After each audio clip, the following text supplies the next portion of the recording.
Detective Sarah Martinez had faced down serial killers, interrogated hardened criminals, and worked some of the most disturbing cases in the NYPD's Special Victims Unit for 15 years. But nothing, absolutely nothing, had prepared her for the suburban warfare that was about to unfold in Willowbrook Heights. The moving truck had barely pulled away from their new two-story colonial when the first violation notice appeared on their door. Sarah stared at the crisp white envelope, her coffee growing cold in her hand as she read the contents. Violation #2847. Unauthorized structural modifications to front entrance. Immediate removal required or face daily fines of $200. Mom, what's wrong? Maya's voice drifted from the kitchen where she was unpacking boxes from her wheelchair, her dark hair falling in waves over her shoulders as she worked. Sarah crumpled the notice, her jaw tightening. The unauthorized modification was a wheelchair ramp, a beautiful, professionally installed ramp that blended seamlessly with their home's architecture. The same ramp that gave her daughter independence and dignity after a drunk driver had changed their lives 3 years ago. Just HOA nonsense, sweetheart. Nothing I can't handle. But as Sarah would soon learn, Karen Whitfield wasn't just any HOA president. She was a predator who had turned the Homeowners Association into her personal kingdom, and she'd already identified her next target. The doorbell rang at exactly 9 a.m. the following Monday. Sarah opened it to find a woman in her 50s with perfectly coiffed blonde hair, dressed in a pressed blazer and holding a leather portfolio like a weapon. Her smile was sharp enough to cut glass. "Mrs. Martinez, I'm Karen Whitfield, HOA president. We need to discuss your situation." Karen's eyes immediately went to Maya, who was visible through the open doorway, transferring from her wheelchair to the couch. The look that crossed Karen's face wasn't pity. It was disgust, barely concealed behind a mask of false concern. "That ramp is a violation of our architectural standards," Karen continued, not bothering with pleasantries. "This is a prestigious neighborhood. We have property values to maintain." Sarah's detective instincts kicked in immediately. She'd seen this type before, bullies who wielded minor authority like a club, targeting those they perceived as vulnerable.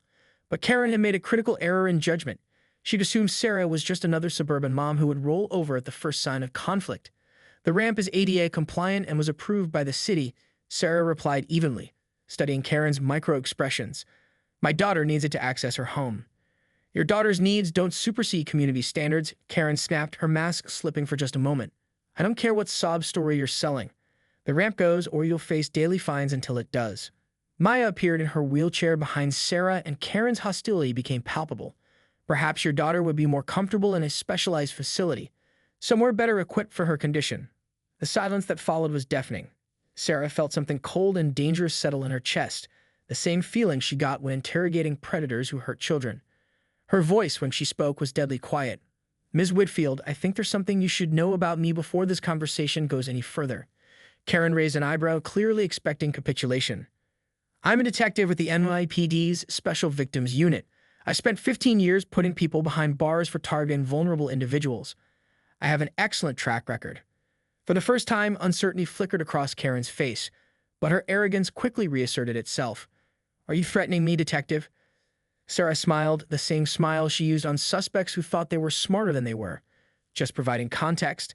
Have a lovely day, Ms. Whitfield." As Karen stalked away, Sarah knew this war was just beginning. But what Karen didn't realize was that she just declared war on someone who knew exactly how to fight back and, more importantly, how to win.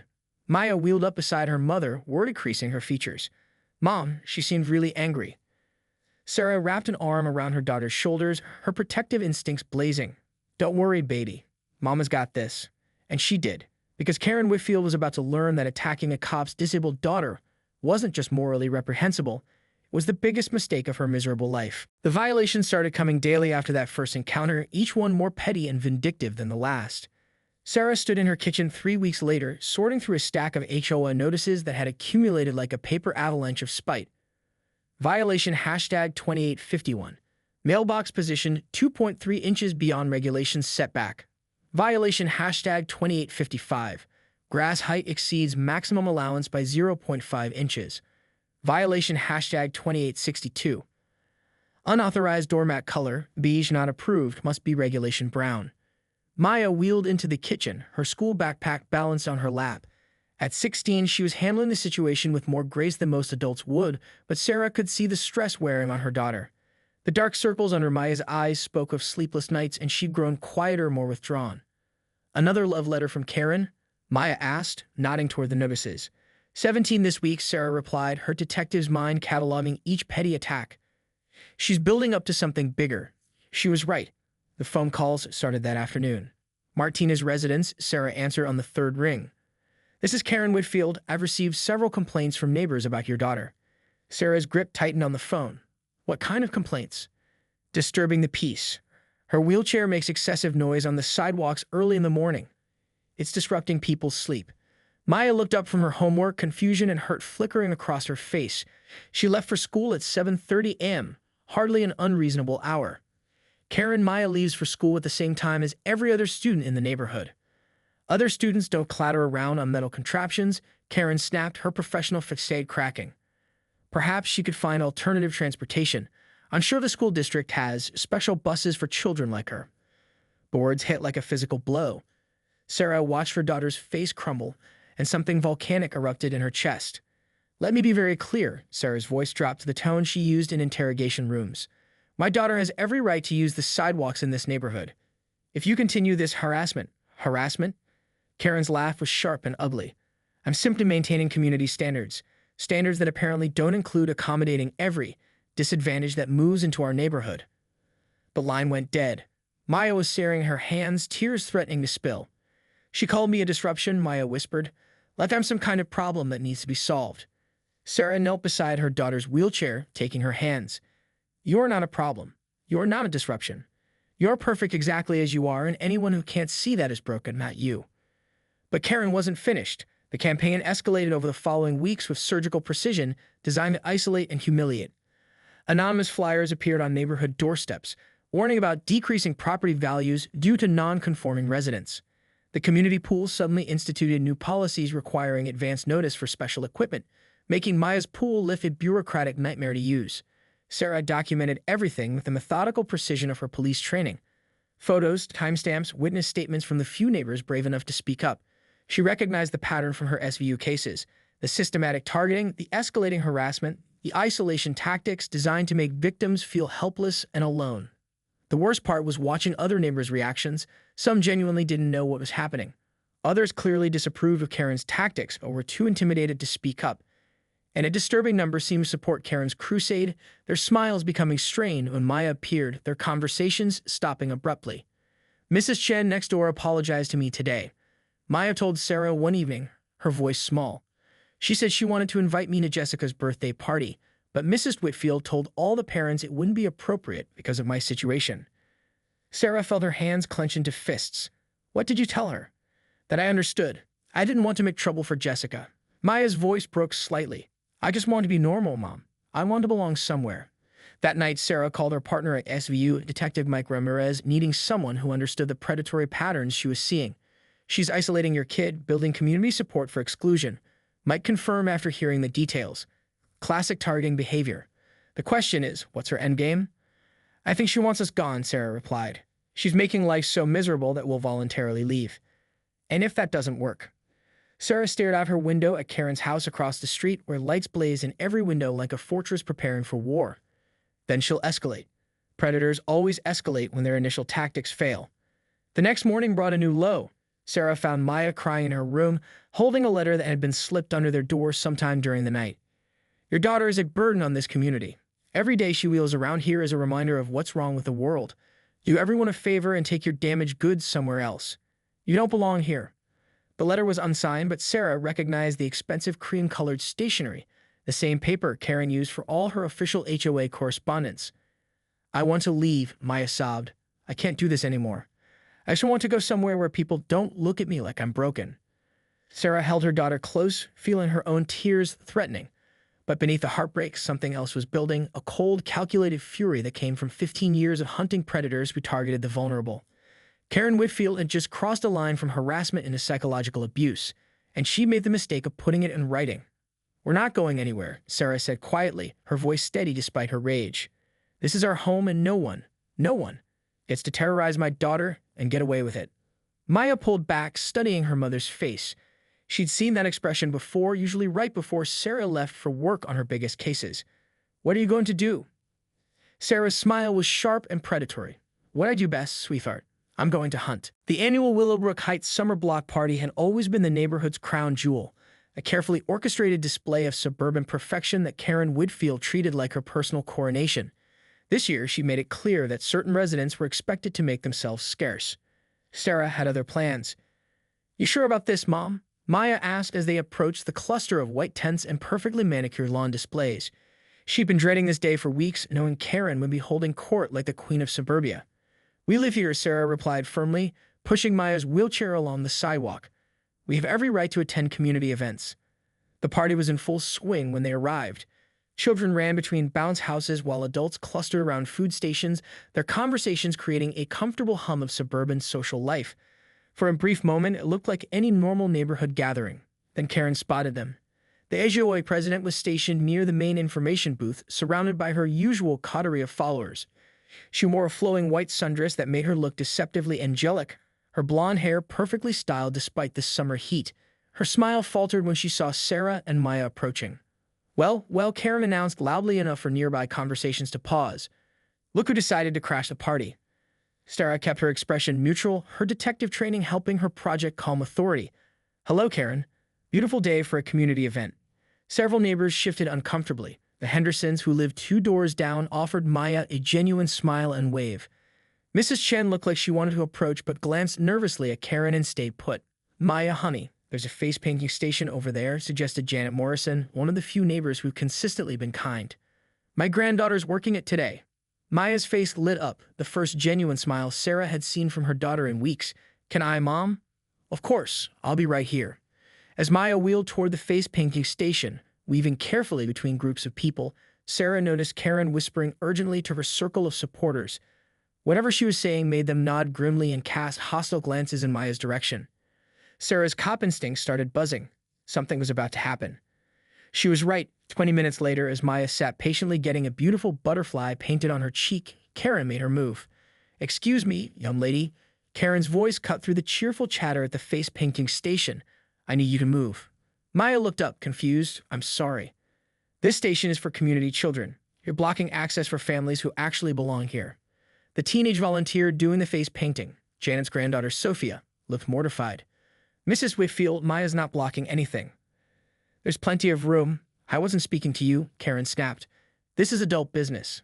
Sarah started moving toward them, but she was 30 feet away, trapped behind a cluster of families watching a magic show. She could see the situation escalating but couldn't get there fast enough. "I'm not blocking anyone," Maya said quietly, her voice trembling slightly. "I can move if someone else needs. You shouldn't be here at all," Karen hissed, leaning down so her face was inches from Maya's. "This is a community event for normal families, not charity cases looking for handouts and sympathy."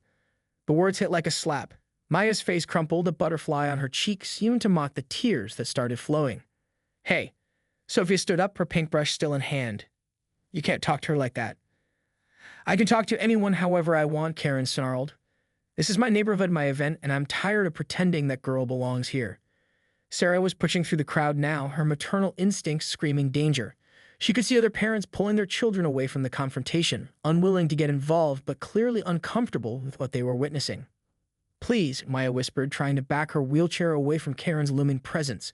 "I'll just go home." "Yes, you will," Karen agreed viciously. "And you'll stay there. Stop rolling around here like some kind of wounded animal, making everyone uncomfortable." That's when Maya's wheelchair caught on the uneven grass.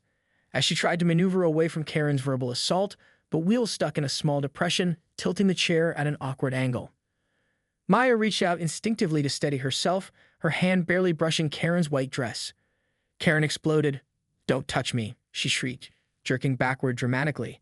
"Get your hands off me." "I didn't. I was just trying," Maya stammered, still struggling with her tilted wheelchair. "You're attacking me." Karen's voice rose to a theatrical pitch that drew every eye in the vicinity. "This girl is attacking me." What happened next would be seared into Sarah's memory forever. Instead of helping Maya with her stuck wheelchair, Karen grabbed the chair's armrest and gave it a violent shove, sending Maya tumbling sideways onto the grass. The wheelchair toppled with a sickening crash of metal, Maya's cry of pain cutting through the sudden silence like a knife. "Oh my God." Sophia dropped her paintbrushes and rushed to Maya's side. Sarah erupted through the crowd like a force of nature, her cop training taking over completely. She assessed Maya first, scraped palms, bruised hip, terrified but not seriously injured, then turned her attention to Karen with the cold fury of a professional predator. "You just assaulted my daughter." Sarah's voice was deadly quiet, carrying the authority of 15 years in law enforcement. Karen realized her mistake immediately. The crowd had seen everything. Phones were out recording. Children were crying. Parents were staring at Karen with horror and disgust. "She attacked me first." Karen tried to rally, but her voice lacked conviction. "I was defending myself." From a 16-year-old girl in a wheelchair, Sarah was helping Maya back into her chair, checking for injuries with practiced efficiency. In front of 50 witnesses, Janet Morrison stepped forward, her face pale with shock. "Karen, what have you done?" "That child was just trying to get away from you."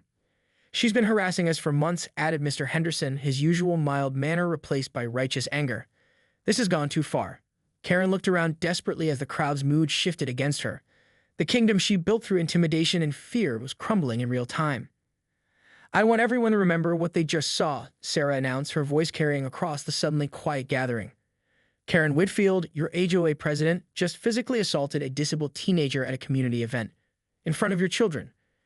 Karen's face went white, then red. "You can't prove anything." "Actually, I can." Sarah's smile was arctic. "You see, Karen, you just made a very serious mistake. You assaulted someone in front of a trained detective, multiple witnesses, and at least a dozen recording devices. And unlike your previous harassment, this crosses from civil into criminal territory." Maya was crying quietly, more from shock and humiliation than physical pain. Sarah knelt beside her wheelchair, speaking softly. "Are you hurt, baby?" "My shoulder hurts, and my hands are scraped," Maya whispered. "But, Mom, everyone saw. Everyone saw her push me down." "Yes, they did," Sarah replied grimly. "And that's going to make all the difference." As Sarah helped Maya leave the party, with several neighbors offering assistance and apologies, Karen stood alone near the overturned face-painting station, her white dress stained with grass and her perfect facade finally. Sarah Martinez had built her career on one fundamental principle: predators always leave a trail. As she sat in her home office 3 days after the block party incident, surrounded by boxes of documents, computer printouts, and a corkboard that looked like something from a detective show, she was proving that principle once again. Maya was at physical therapy, working through the shoulder strain from her fall. The scrapes on her palms were healing, but the emotional wounds ran deeper.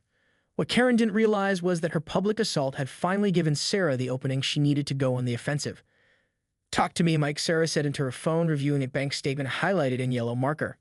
Detective Mike Ramirez's voice crackled through the speaker. "Your HOA president is dirty, Sarah. Really dirty. That financial records request you had me run through the system. Karen Whitfield has been embezzling from the HOA for at least 3 years." Sarah felt a surge of vindication. "How much?" "Conservative estimate?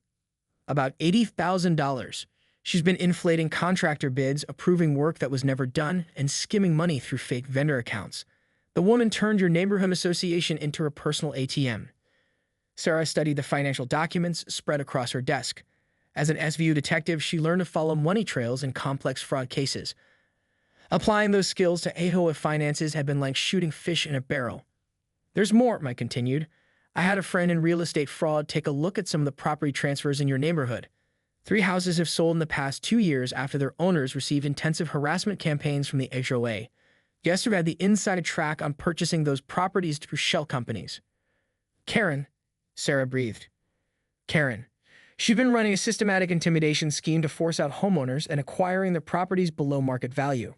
Your daughter just had the misfortune of being her next target." Sarah's blood ran cold. "She was trying to force us out so she could buy our house. That's my read. Nice property, good location, probably worth 20% more than you paid for it. But here's the kicker. I think she got sloppy because she was so focused on the disability angle. The harassment was more personal than her usual MO." Sarah stood up, pacing to her window where she could see Karen's house across the street.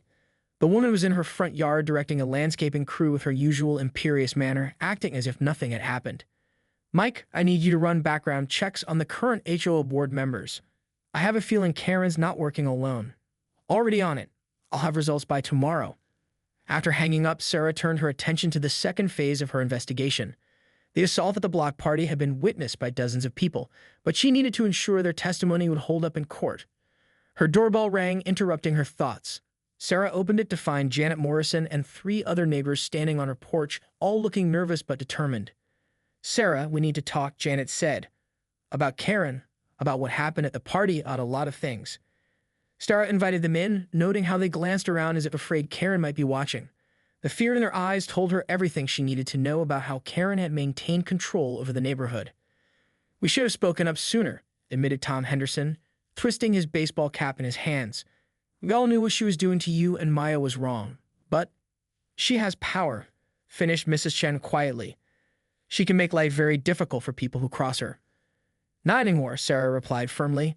"After what happened to Maya, several people have already given me statements. The DA's office is reviewing assault charges." Janet leaned forward. "Sarah, it's not just you. Karen has been targeting families for years. The Johnsons, the Patel family, the young couple with the twins, they all left after Karen made their lives unbearable. She told everyone they were violating community standards," Tom added. "But now we realize it was all fake. Made-up violations, harassment disguised as HOA business." Mrs. Chen pulled out a folder. "I've been keeping records. Pictures of the violation notices, copies of letters.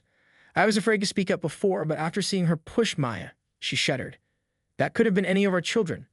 Sarah had accepted the folder, her detective's heart racing as she flipped through documented evidence of Karen's systematic harassment of multiple families. Each case followed the same pattern: escalating violations, social isolation, anonymous threats, until the families finally gave up and moved away. "There's something else," Janet said hesitantly. "Karen's been having financial problems. Her husband left her last year, took half of everything in the divorce. I think she's been using HOA money to maintain her lifestyle." "How do you know that?" "My sister works at the bank where the HOA keeps its accounts. She can't give me details, but she's hinted that the financial reports Karen presents at meetings don't match what's actually in the account." Sarah felt the case solidifying around Karen like a net: financial fraud, harassment, assault. She was building a comprehensive criminal case that would remove Karen permanently from any position of power. That evening, as Maya worked on homework at the kitchen table, Sarah's phone rang. The caller ID showed the local police station. "Detective Martinez, this is Officer Sandra Lopes with Willowbrook PD. I understand you filed a complaint about an assault at the neighborhood block party." "That's correct. My 16-year-old disabled daughter was assaulted by Karen Whitfield, the HOA president." "Ma'am, I have to tell you, Mrs. Whitfield came in today and filed a counter-complaint. She's claiming your daughter attacked her first and that you're using your position as a police detective to intimidate her."